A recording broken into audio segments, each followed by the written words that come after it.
let me review a little bit a couple of the things that I started with on last Thursday that are kind of critical for us before we move on. And that is that I tried to point out to you that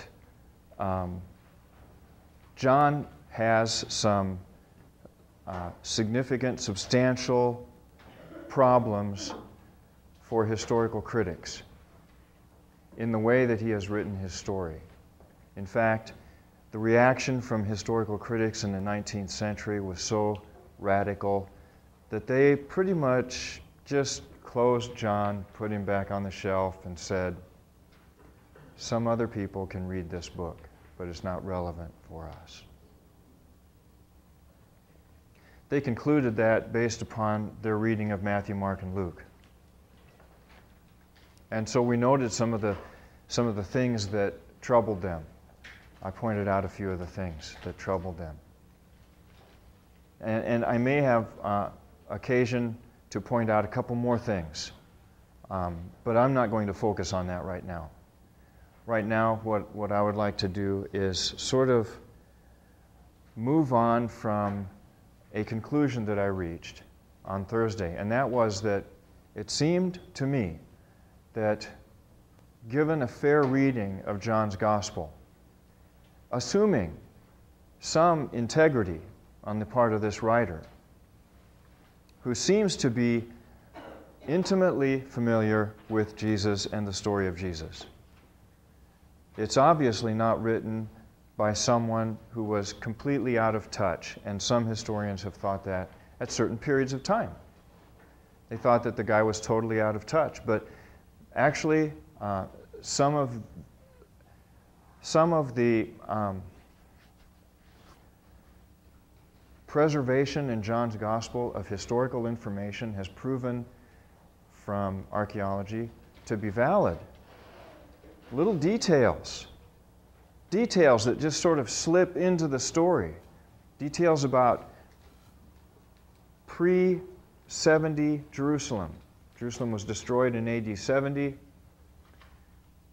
John has information about Jerusalem before it was destroyed that are at best a little bit interesting and would seem to indicate that maybe we should take him a little bit more seriously as a historian. And so some scholars have done that. I would say in the last 25 years, the consensus among Johannine scholars has been that John is more historically credible than we had thought at one point. And what may be true is that he's actually preserving a stream of tradition that was coexisting in the early church beside the tradition preserved in Matthew, Mark, and Luke, where we have Jesus teaching in parables, doing a lot of things different than he does in the Gospel of John.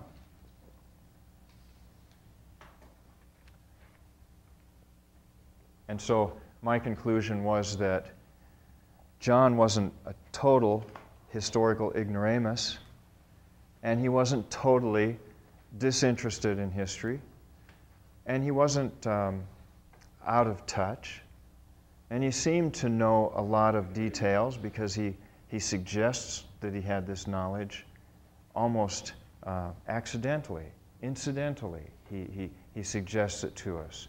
So it doesn't seem to be his primary objective to be flaunting all of this. He just sort of shows his hand every now and then. And if we look carefully, we can see that. That has to make you wonder. That has to make you question, or it has to make you pause before you jump to any, radical conclusions about this author and what he knew and what he actually preserved for us, okay?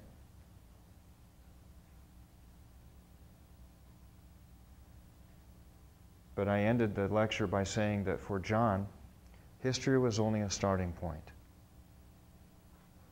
And I think that this is an important starting point for us. That it was just a starting point for him. He He had bigger fish to catch, guys, than to tell you about how many people lived in Galilee in 33 AD. He had much more important things on his mind. In fact, if you read him carefully, you realize that one of the things that was really on his mind was you. Yeah. He was thinking about you. In fact, one of his principal objectives was to convince you that Jesus is perhaps the most important historical phenomenon for you to consider in the living of your own life.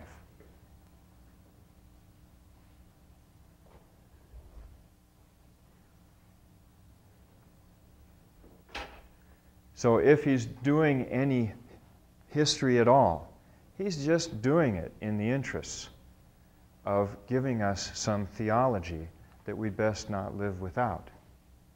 Okay? History is a starting point for him. And you know what? I really believe that it was just a starting point, and that he wasn't fundamentally obligated, in his own opinion, that he wasn't fundamentally obligated to write history in a certain way, the way that we normally expect history ought to be written. You see, a lot of the reasons that we're so narrow in what we consider to be historical, is that we live in the scientific age. We are the heirs of the historical critics of the 19th century. We do expect historical consistency. And if we don't get it, then we suspect everything else.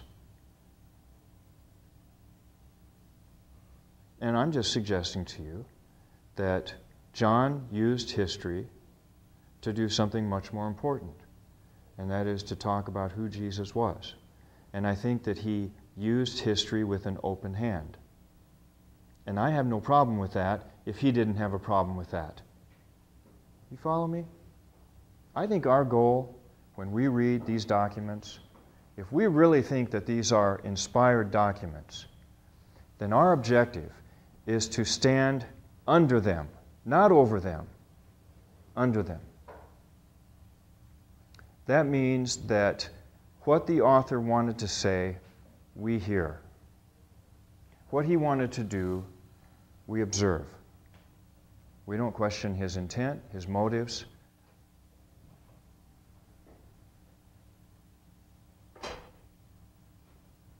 Sometimes we stand over these documents and we dictate to them what they must give us. I have a problem with that.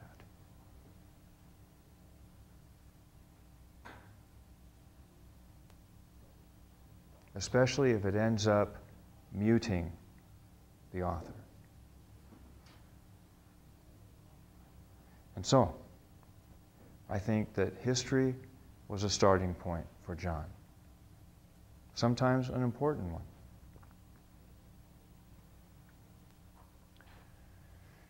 Let's start out with a clever beginning. This is actually the title of one of the pages in your course pack, page 21. And what I do on that page is I compare the beginning of the sacred scriptures of the Jews to the beginning of John's document. So Genesis 1, John 1. So look at this for a moment and let's just read Genesis chapter 1, verses 1 through 5, and then John chapter 1, verses 1 through 5. Genesis. In the beginning, when God created the heavens and the earth was a formless void, and darkness covered the face of the deep, while a wind from God swept over the face of the waters. Then God said, "Let there be light," and there was light. And God saw that the light was good, and He separated the light from the darkness. God called the light day, and the darkness He called night. And there was evening, and there was morning, the first day. This is a story of the beginning of God's creation of the created world. The world in the physical sense, as it's perceived and experienced by us. Sight, taste, touch, desire. This is our world. This is the world we live in, Genesis 1. The world of light and darkness, the world of tasting, touching, experiencing. The light is called day, the darkness is called night. We're familiar with this. We live with this. Literally 24 hours a day, 365 days a year. We live with light, darkness, day, night. So now read John. Chapter 1. Starts out exactly the same with in the beginning. Curious, I think. Very curious. In the beginning was the Word, and the Word was with God, and the Word was God. He was in the beginning with God. All things were created through Him, and without Him not one thing came into being.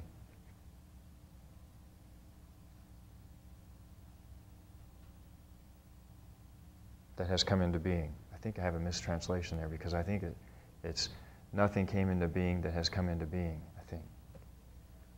What has come into being, it's a misprint. Without Him, not one thing came into being that has come into being. Okay, so it's a misprint, my fault. Verse 4, in Him was life, and the life was the light of all people. And the light shines in the darkness, and the darkness did not overcome it. Interesting way to start your book, don't you think? Because he uses, I mean, you can hardly read this, can you, without thinking of Genesis 1? Can you? In the beginning, creation, darkness, light. You can hardly do this. And I think John intentionally wrote this so that you would do this. Except he made some changes in his I don't want to say retelling, because he's not really retelling the story. He's sort of piling onto the story another reading of it.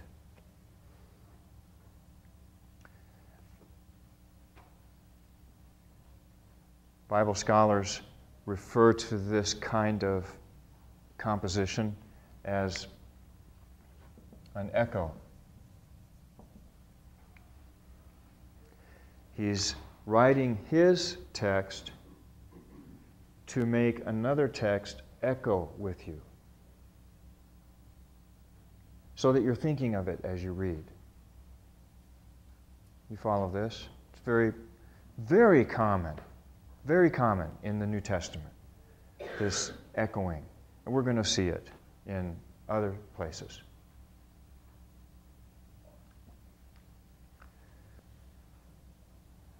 Especially in the birth stories, when we get to the birth stories. So anyway, John is doing an echo here, making you think of one thing while you're reading another thing. Except, look at what changes. In John chapter 1, he's talking about the invisible world, not the visible one. He's not talking about the world of our sensory perception. He's talking about the moral universe. And light here doesn't stand for, the sun or candles or fire or light bulbs or whatever provides light for you so that you can see. Light here stands for good. Darkness stands for evil. And he ends by saying that in this moral universe that we live in, where there is both good and evil, light and darkness, light dispels darkness. Just like it does in a dark room. If you turn the light on, the darkness vanishes.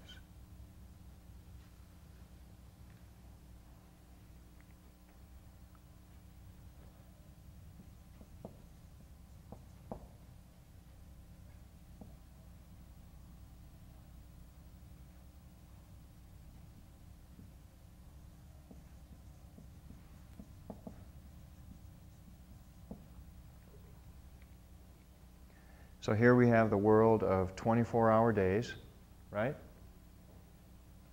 The world of 24-hour days. The world of get up in the morning, work all day, get tired, go to bed, sleep. Here we've got another world. It's interesting when he says the light shines in the darkness, and the darkness did not overcome it.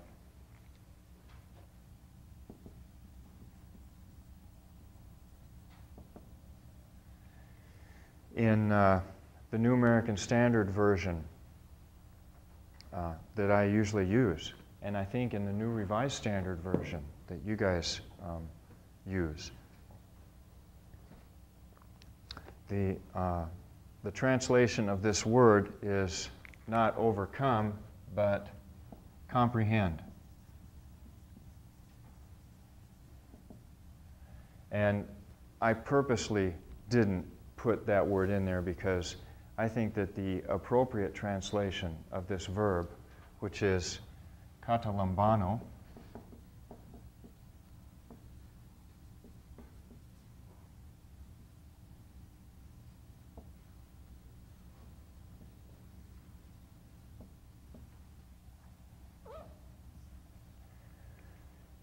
this can mean comprehend, but it can also suggest a conflict, and that's what it does here. So I think that comprehend is wrong, that the appropriate translation is overcome. In fact, when I was in college, one of the classes I took was in Greek. I was a Greek major. And we translated the Gospel of John one semester. And when we got to this verse, the student who was translating this translated it comprehend, and I objected immediately. And I said, you know, I just don't like that translation. And I took them to John chapter 12. Let me read you another passage in John's Gospel where you have light, darkness, and this verb, katalambano. The same collection of words in the same context.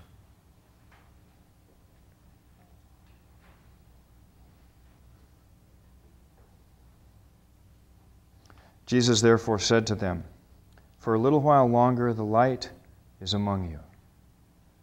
Walk while you have the light, that darkness may not overtake you." Isn't that cool? John chapter 12, verse 35. Walk while you have the light, that darkness may not overtake you. Now, how would that sound if we put comprehend in there? Not very good. In fact, in the New American Standard Bible, they did translate katalambano, overtake, in this passage. So, anyway, back to this. The reason I call this a clever beginning is that what is John setting you up to do here? He's setting you up in the very first 5 verses of the Gospel to compare the historical world to the spiritual one. You see that? Isn't that clever? You guys ever seen this before? In the very first 5 verses of this gospel, he has intentionally subordinated the created world, the world of history, to the spiritual world, the world of morality and ethics and good and evil, the spiritual world.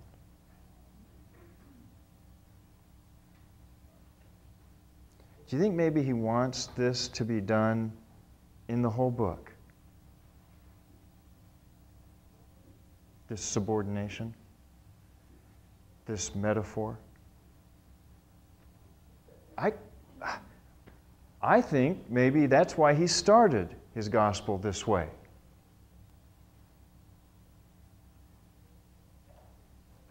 This is the story of history. This is the story of spirit, spiritual world. The world of light and darkness.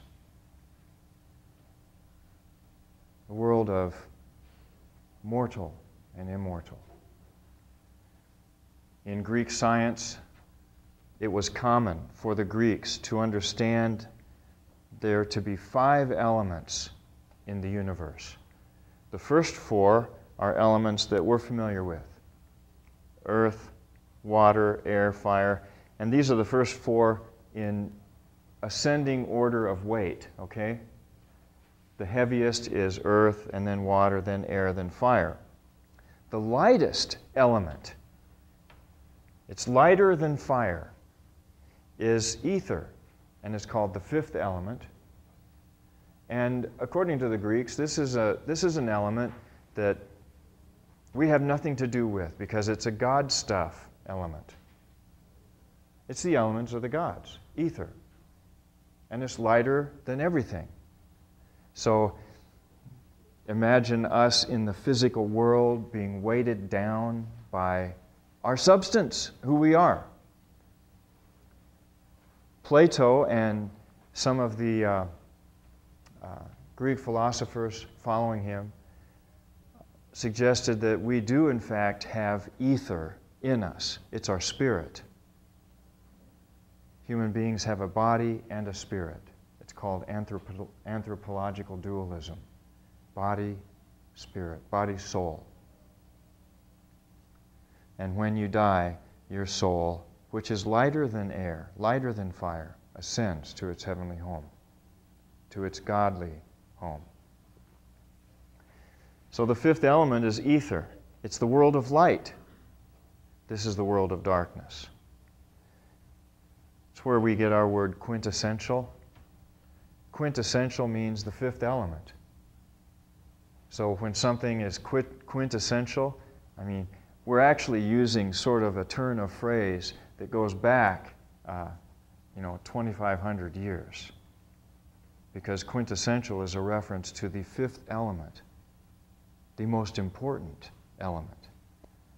And so when we call something quintessential, that's what it means. It's the most important. It's the 5th element. So anyway, I'm sort of assuming that this clever beginning that we're treated to in the Gospel of John is offering us a paradigm that we're supposed to use as a model for understanding reality. Now, it isn't like history is unimportant. It isn't like history is insignificant. It isn't like your experiences, your bodily, earthly experiences have no value. It's rather that they're all being subordinated to the world of the quintessential.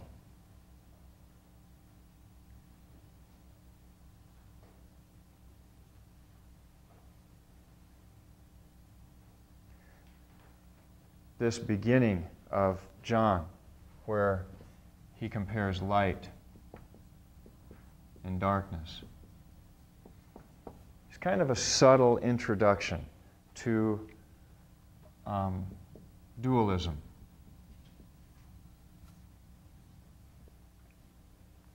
And there's all kinds of dualisms permeating his gospel. I want to show you a few. Flip to page 20 in your course pack.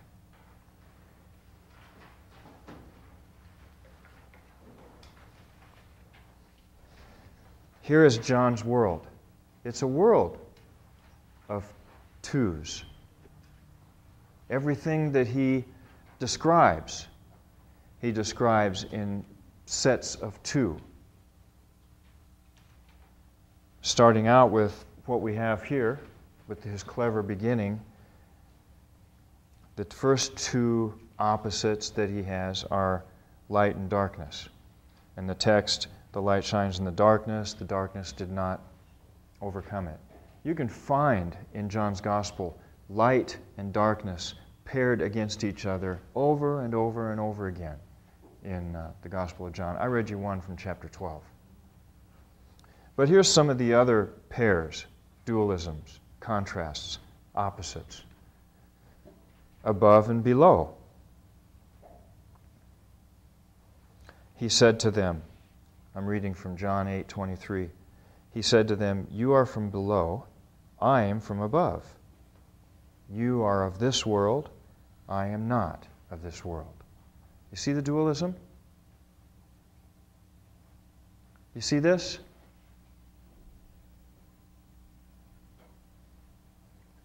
This contrast of above and below occurs in chapter 3, verse 3 in his conversation with Nicodemus, when he says, remember, you must be born, and some of us have translated that, you must be born again. It actually is better translated, you must be born from above. You've already been born from below. You must be born from above. It also occurs in chapter 19, verse 11. So we've got above and below. Here's another set of opposites, dualism. Life and death. In chapter 5:24 it says, "Very truly I tell you, anyone who hears my word and believes him who sent me has eternal life and does not come under judgment, but has passed from death to life." Death to life. Now, you thought you were alive, didn't you? Well, in a manner of speaking, you're alive, but not really, because you're here.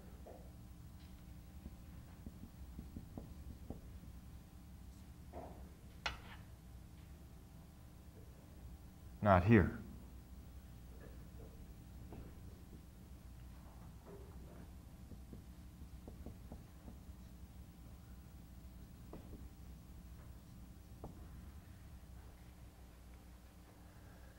This death and life dualism occurs frequently in the Gospel of John. Here's another one, spirit and flesh. What is born of the flesh is flesh. What is born of the Spirit is spirit. Chapter 3, verse 6. And here's another one, truth and lies.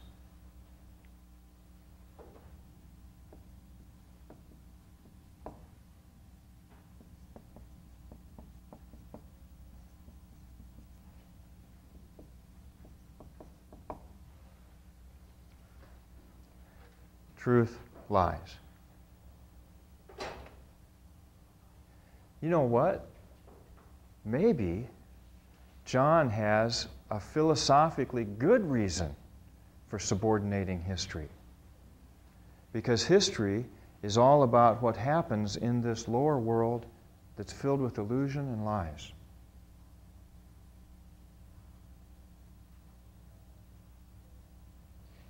Interesting, huh?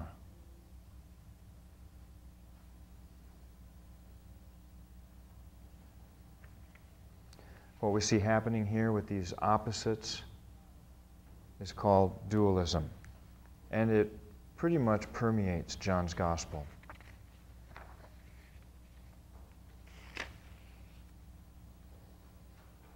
So for John, the value of things that are visible to us is their ability to explain something that's invisible. Do you see that? Light, darkness. He uses that to explain light and darkness in an ethical sense, in a moral sense. So this historical world has some value to him. The value of it lies in his ability to use it to speak of something higher, more important. That's why I put this up here. John's presupposition. The value of your knowing anything lies in the possibility of using it as a metaphor of spiritual truth. That's pretty much true for John.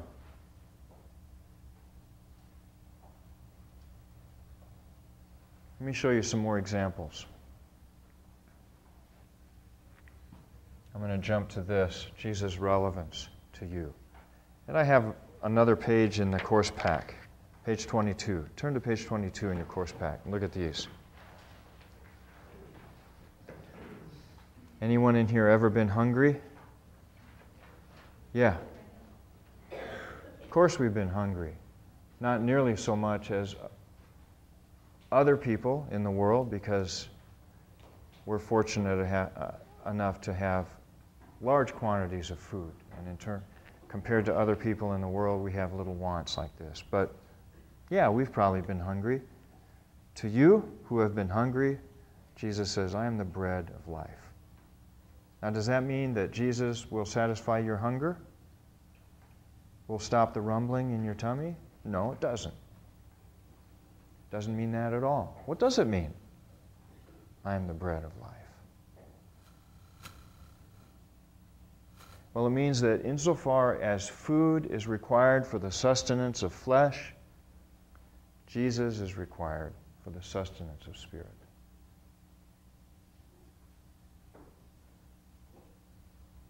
See how this works? You ever been born? Of course.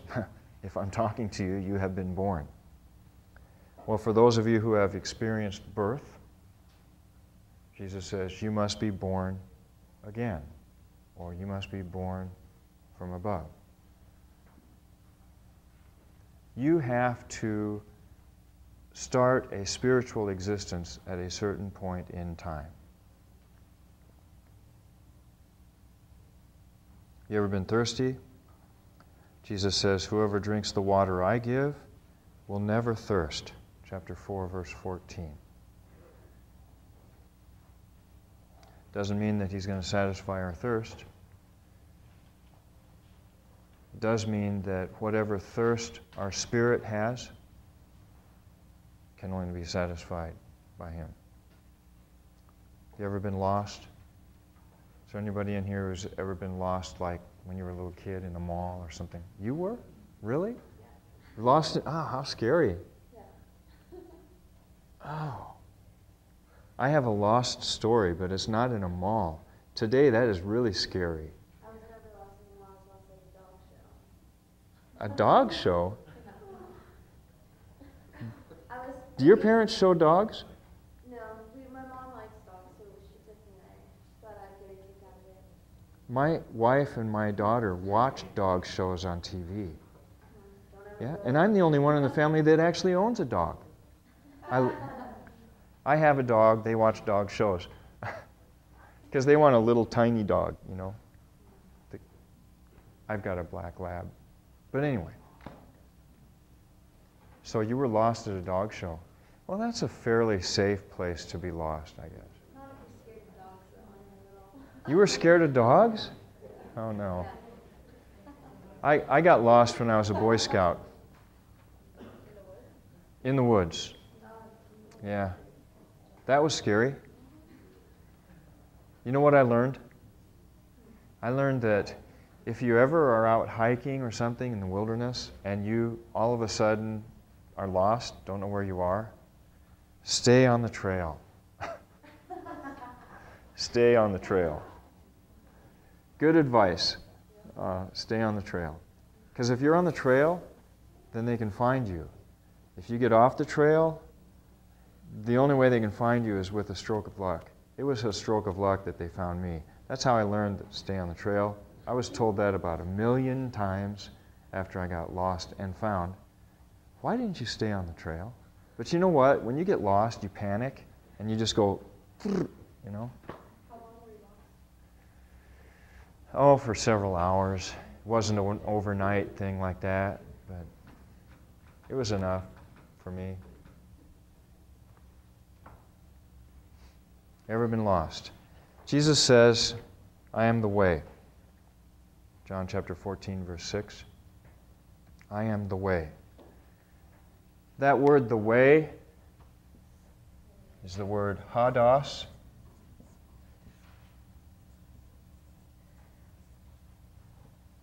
And it literally means the road. I am the road. I am the road. I am the trail. I am the trail.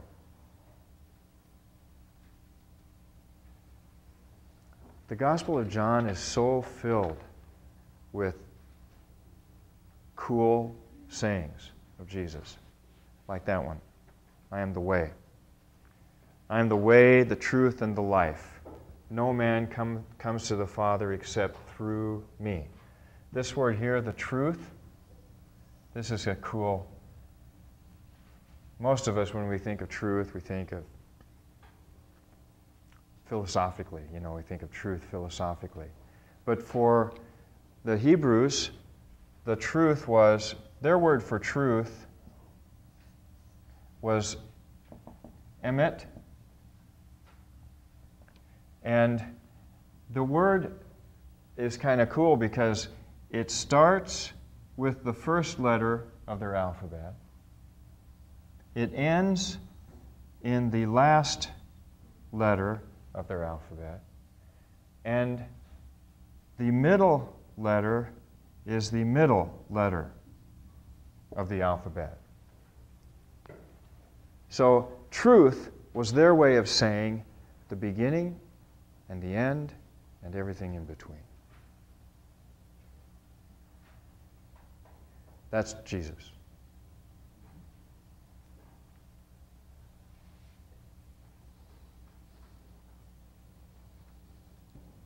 Ever afraid to die?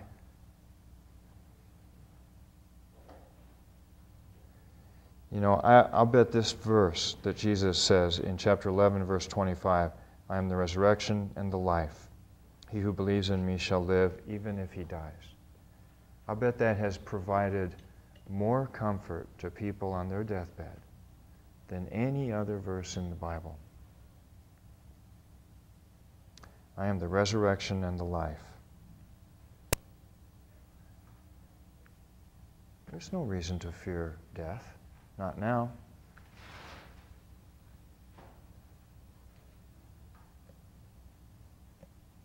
Ever been lonely? Jesus says, I am the good shepherd. Always there. He's always there.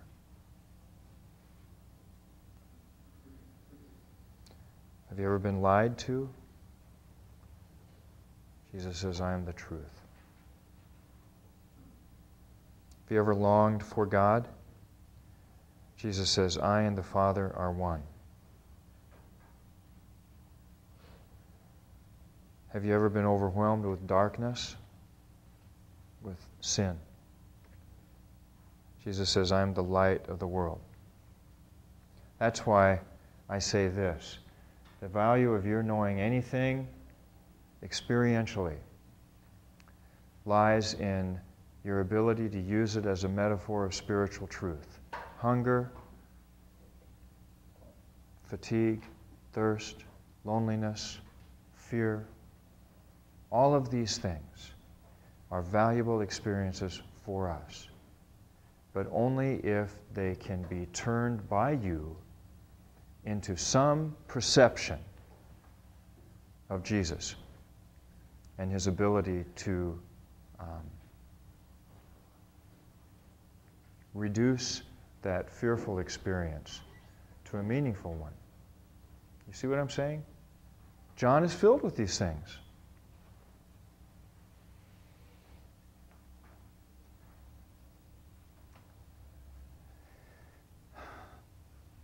So I just think there's a lot of evidence to support this, that John is subordinating the realm of the physical world to the realm of the spiritual one.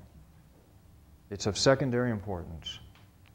And there are times when it becomes so secondary that it offends our historical sensibilities. Let me show you an example. There's no birth story in John. No birth story. There's no Mary and Joseph. There's no cradle, no sheep, no cows. Instead of a birth story, like we have in Matthew and Luke, we have an incarnation. The Latin word is incarnatus, and it means to take on flesh. We have the story in John of a spiritual being taking on flesh. It's kind of sterile, isn't it? Kind of clinical, not very warm and fuzzy, right? But the point is that John, in these first 14 verses of his gospel, gives us more of an exalted picture of who Jesus is just by saying this than in any other New Testament text. It is the classic text on the incarnation because the Word that's talked about from the very first verse, the Word became flesh and dwelt among us. I told you about this word dwelt.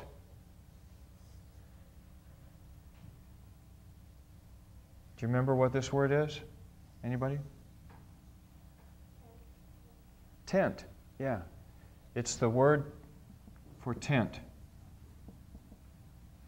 The word tent in Greek is skene. The verb is skenao. This is it.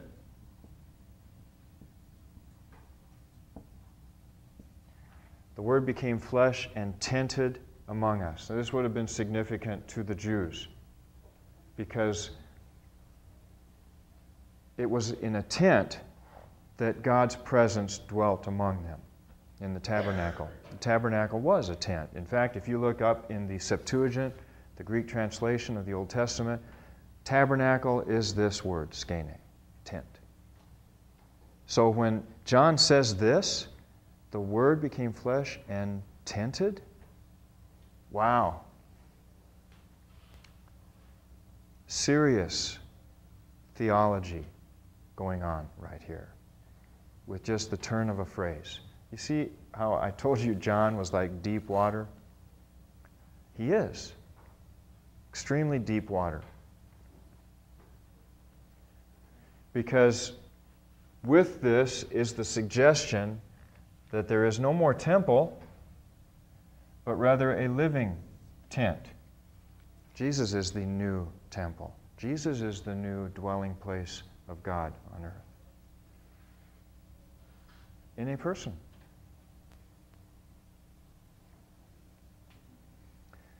And with this, we kind of get into a series of things that we just will jump into right now. First of all, I've suggested to you that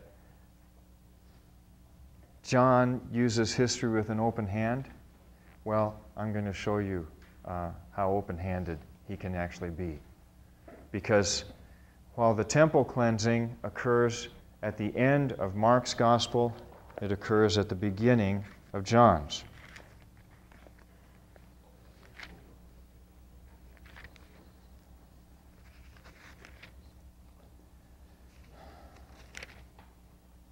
Chapter 2.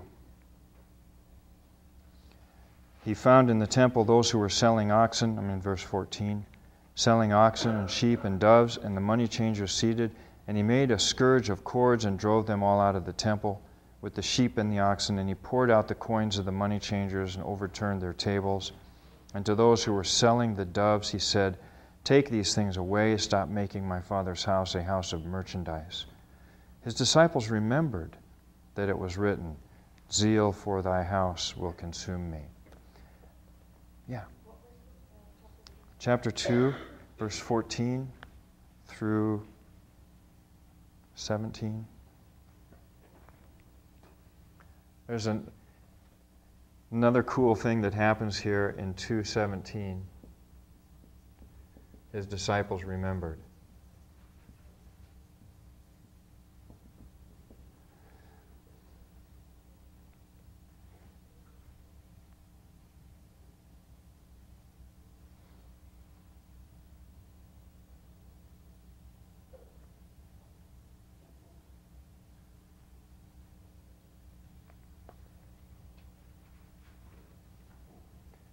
Happens again in chapter 2, verse 22.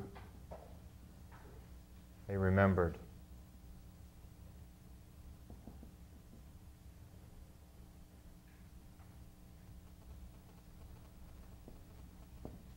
It also happens in chapter 12, verse 46, or 12, 16, and 14, 26.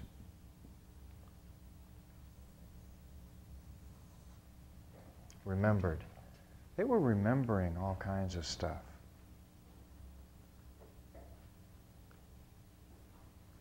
When do you think they were remembering this? I mean, what does this mean?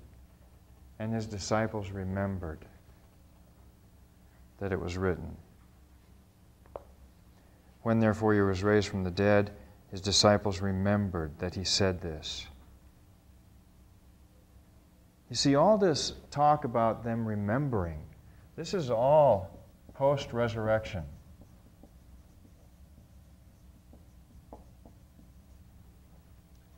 Post-resurrection remembering.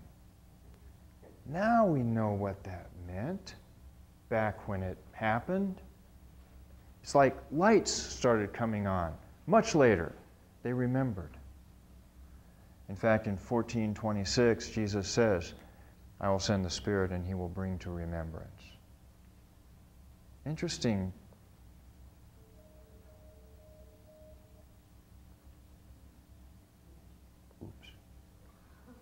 Interesting thing, going on.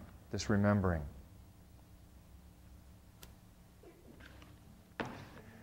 So anyway, the temple cleansing happens at the beginning of Jesus' ministry rather than the end. And I've spent a lot of time thinking about this. Because I'm thinking, it could have happened twice. It could have happened at the beginning of his ministry and then again at the end. But I wonder if there's something else going on here. Remember the loose hand. Okay?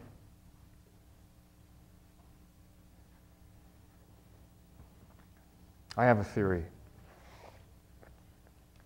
And it has to do with a 3-day sequence of things at the beginning of John's Gospel. Remember, the most important event in the Gospel of Matthew, Mark, and Luke is at the end, right? And you will die. Here, Jesus said that he will be crucified, and then 3 days later he will rise from the dead, and they will see his glory, right? Well, I thought,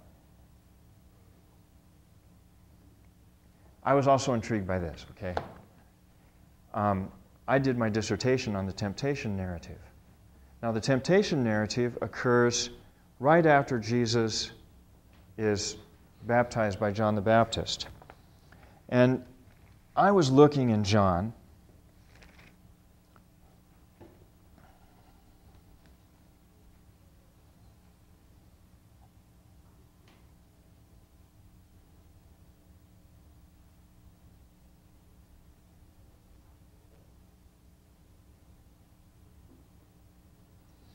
John chapter 1, verse 26 and following. John answered them.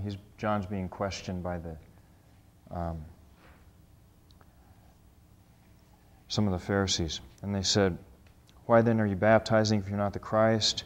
And John answered them, saying, "I baptize in water, but among you stands one whom you do not know. It is he who comes after me, and the thong of whose sandal I am not worthy to untie." Okay? These things took place in Bethany beyond the Jordan, where John was baptizing.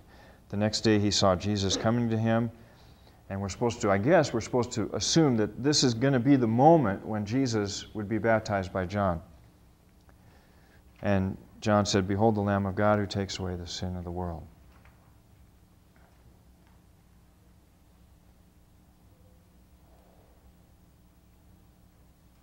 This is he on behalf of whom I said, "After me comes a man who has a higher rank than I, for he existed before me. And I did not recognize him, but in order that he might be manifested to Israel, I came baptizing in water." Okay, so there we have it, that it is through his baptism that the manifestation or the revelation of the coming one is going to be made to John.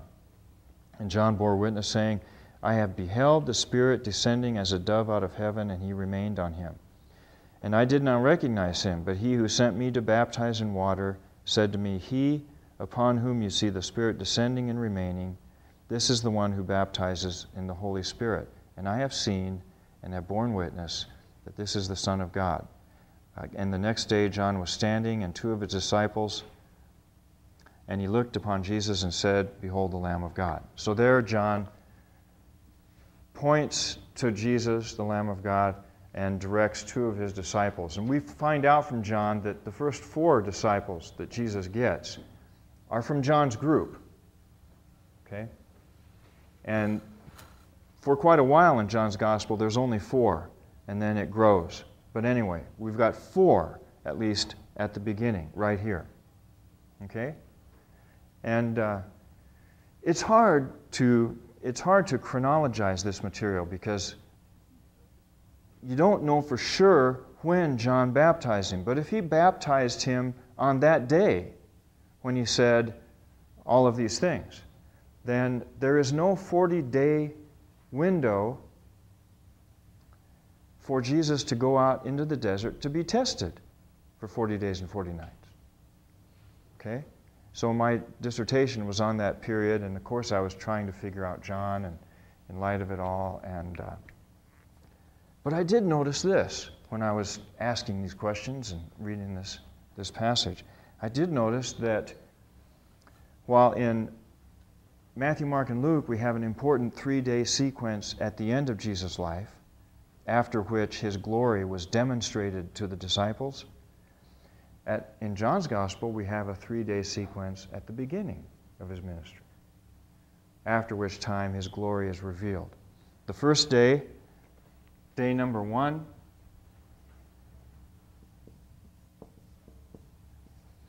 chapter 1, verses 19 through 28.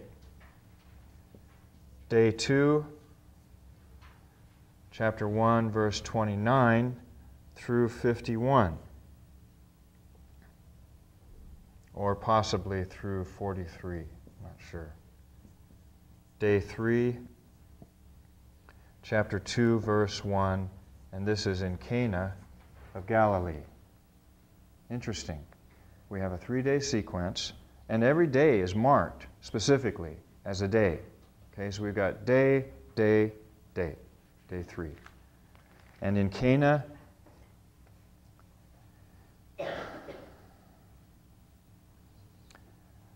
verses 1 through 11, it explains the miracle done at the wedding. And listen to verse 11. "This beginning of his signs Jesus did in Cana of Galilee, and he manifested his glory. And his disciples believed in him." Interesting. What's interesting to me is that the point at which Matthew, Mark, and Luke seem to end, John seems to begin. Here's some more for you to think about. You remember, you'll find this out when we study Mark. In Mark's gospel, the disciples have the hardest time figuring out who Jesus is. They don't know. In fact, the first human being to actually say who he was, the Son of God, is the centurion. after he's already dead?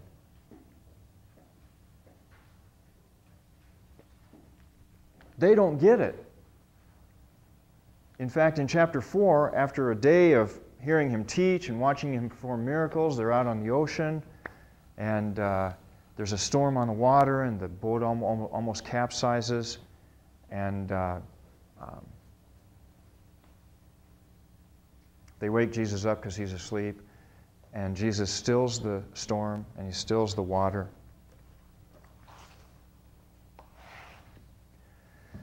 And then the disciples look at each other and they say, "Who is this? Okay, who is this that even the wind and the sea obey him?" Okay, now look at John. John's Gospel. Day number 1.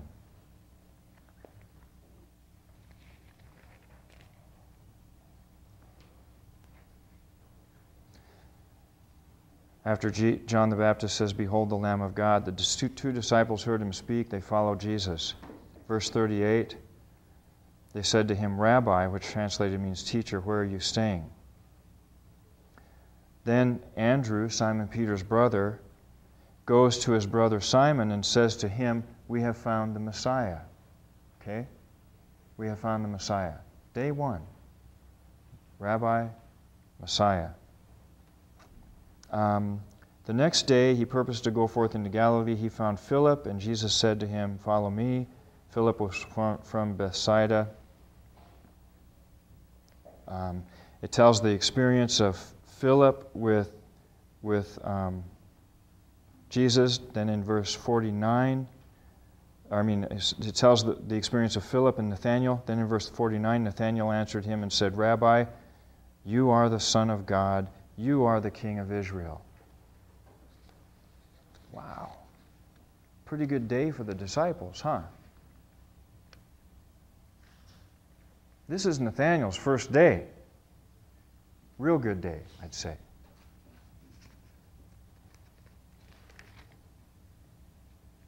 Jesus answered him and said to him, "Because you have said this, when I saw you under the fig tree, do you believe? Greater things than this shall you see. Truly I say to you, you'll see the heavens open and the angels of God ascending and descending upon the Son of Man."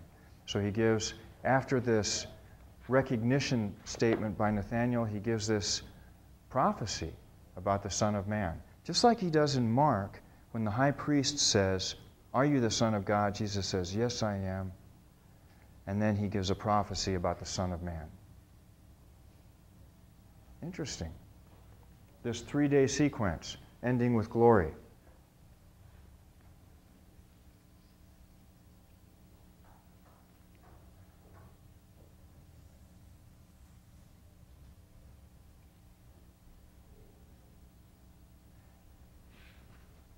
I'm going to suggest something to you guys before I let you go today. But I'm just kind of piling things up right now. I'd like to pile up one more thing. John 16, verse 4. I'd like you guys to follow me or listen to me as I read this verse.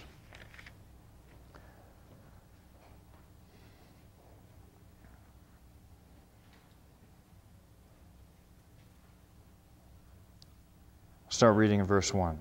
"These things I have spoken to you, that you may be kept from stumbling. They will make you outcasts from the synagogue, but an hour is coming for everyone who kills you to think that he is offering service to God. And these things they will do because they have not known the Father or me. But these things I have spoken to you, that when their hour comes, you may remember that I told you of them. And these things I did not say to you at the beginning because I was with you." How weird is that? These things I did not say to you at the beginning. Not at the beginning. Because I was with you.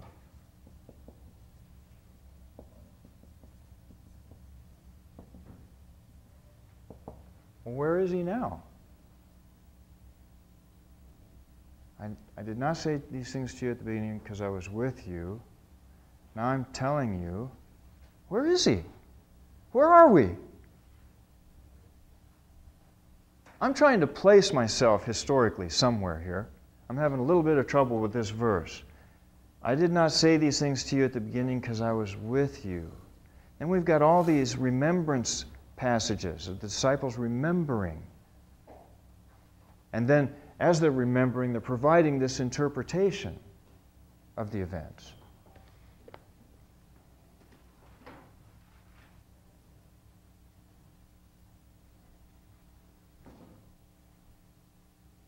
Some New Testament scholars have suggested that the bulk of material that we have in the Gospel of John is post-resurrection sayings of Jesus, some of them done through Christian prophets.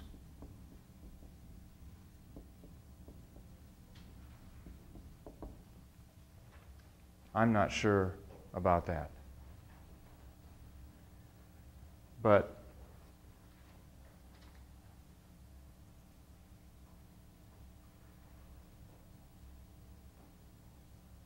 I do find it interesting that John's gospel starts out with the momentum that had been acquired by the resurrection at the end of Mark and Matthew and Luke. John seems to start right there with that same momentum. He starts with the 3-day sequence. He starts with the cleansing of the temple. He starts with the recognition of the disciples of who he is. We have these sayings peppered throughout John that they remembered these things.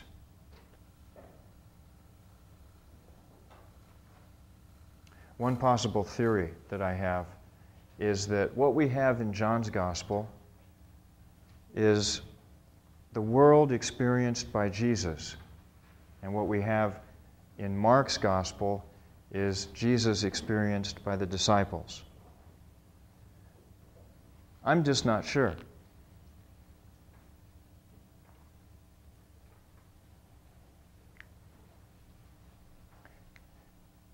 This is another interesting Christological thing. In chapter 1, John says that Torah, or the law, was given through Moses. Then he says grace and truth, and I'm not sure how you guys have that translated. Grace and truth.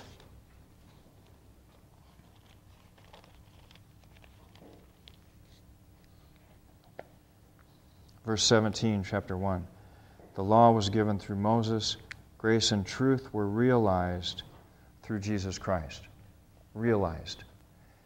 I don't know how your version translates this.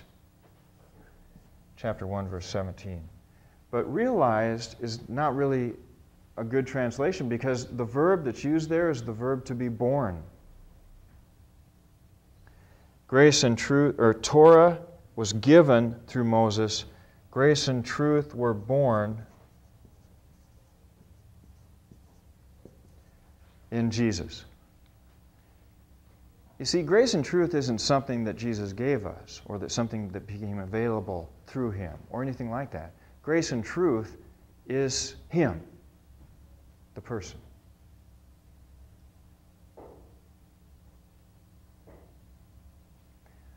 We are given such exalted thoughts of Jesus in the Gospel of John. Not just from his disciples, some of which are remembrances of theirs, which is an admission that a lot of the things that happened during Jesus' life, they didn't understand. Understanding came after the resurrection. So it's hard to leave the conclusion that a lot of what we have in the Gospel of John is post-resurrection insight, post-resurrection revelation given to the disciples about who Jesus was.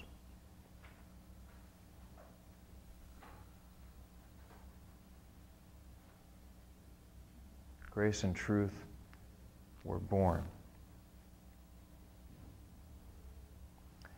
I can remember when I was a new Christian, I was teaching a Bible study on the book of Romans. and I was comparing law and grace. And I said, law has all of these characteristics, grace has all of these characteristics. And then I came across this verse in John. And it kind of ruined my Bible study because I had everything all, I had everything all explained, all figured out. Grace was this and this and this and this and this. And grace isn't a list of things at all. Grace is a person. And the experience of grace is the experience of a relationship with this person. So, I'll talk more about the Gospel of John on Thursday. Hope I haven't confused you more than anything else. But thank you for your attention. I'll see you Thursday.